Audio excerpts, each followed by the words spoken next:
If you look at very closely what technology, and I'll be more precise with that, the digital media, the social media has done, is that the the very biases that had created this entire global reality around a Eurocentric vision of the world, with the West being where all the human rights, humanity, women rights, love, compassion, empathy exists, and East a place where there is like everything wrong. If you look at what happened in the Gaza crisis, that myth has been shattered into a billion pieces. Now, what happened in Gaza is not new. It has happened many times before. What's different? The live streaming of the brutality and genocide on social media. So the fault line really then becomes this entire block of people waking up to the reality that what they were told was not true. That the West is not the West that we were told, and the East is not really the East that we thought of it.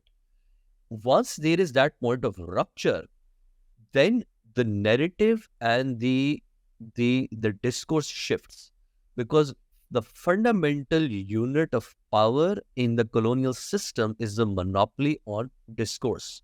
It's not the monopoly on violence, it's not the monopoly on economy, it's not the monopoly on politics.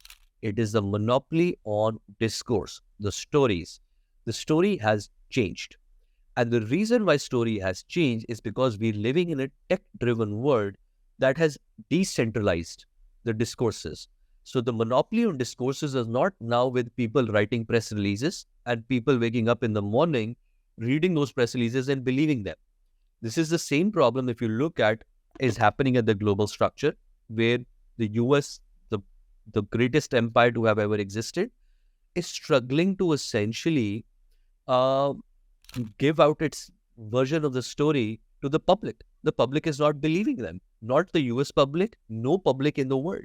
Same thing is actually within Pakistan as well, that the struggle to actually hold on to the narrative that no, we are very good people, or the power center is still very much in line with the national interest.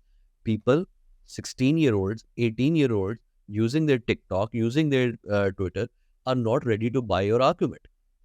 That is the fault line. When we scale it up at the global north or south, you will notice this thing. For instance, I was at Yale University very recently, and we had people from all over the world: India, Pakistan, Middle East, Central Asia, South America.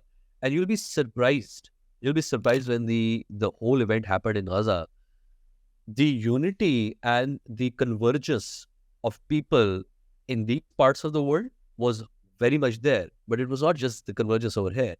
Even the European fellows that were there, the German, the French, the British, they also were equally on the same level, because now everyone has an access to this global truth infrastructure. I call it truth infrastructure because that's what it is, the social media.